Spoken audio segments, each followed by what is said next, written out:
4।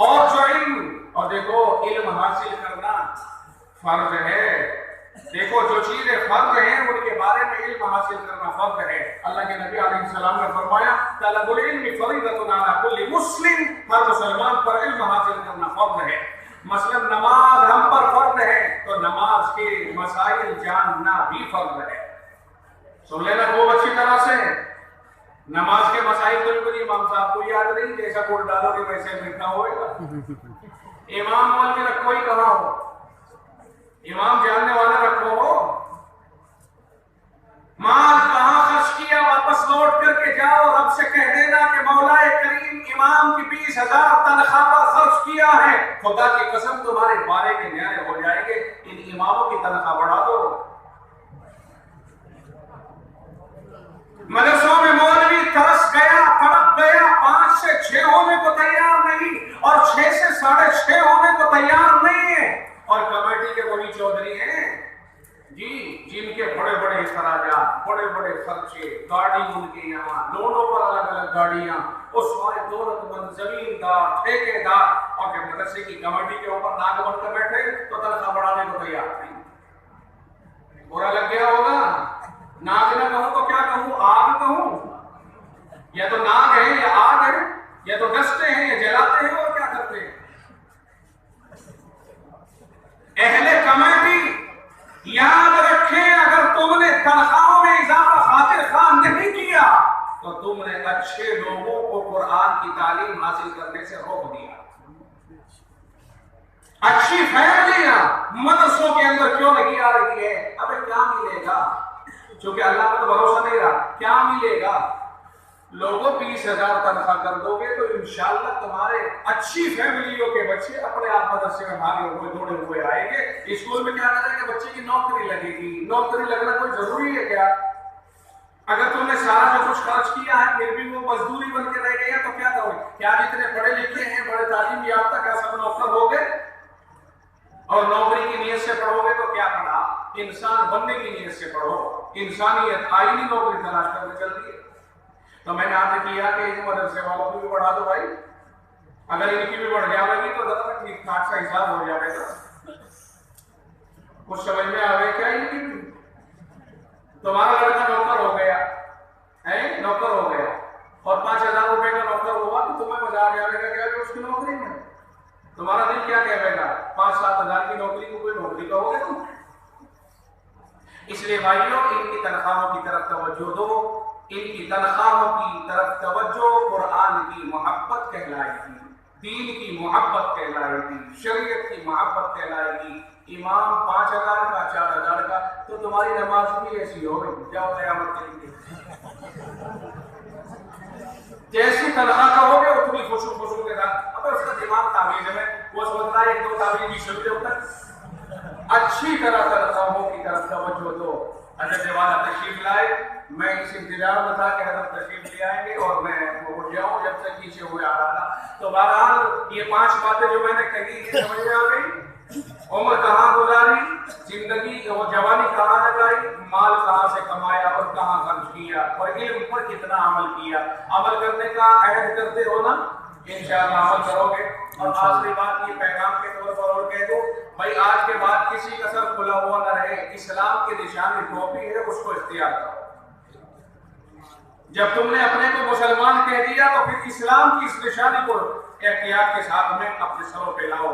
مجھے امید ہے کہ انشاءاللہ کھیت میں ہوں گے، گاڑی پر ہوں گے، بازار میں ہوں گے، کہیں بھی ہو، آپ کے سر کے اوپر اپنی نیلی ٹوپی ہر وقت ہونا ضروری ہے۔ انشاءاللہ مجھے امید ہے کہ آپ اس پیغام کو تسلیم کرو گے۔ کھلا ہوا سر تو نہیں رہے گا بھائی۔ یوں نشانی اگر تم نے لال لگا دی تو کیا کہلاؤ گے؟ بولو کیا کہلاؤ گے؟ اور اگر یہاں تم نے یہ ٹوپی ٹیک دی تو کیا کہلاؤ گے؟ کیا کہلانا پسند کرتے ہو؟ مسلمان۔ جو تمہیں خدا نے کہا ہے وہی کہلانا پسند کرو۔ اللہ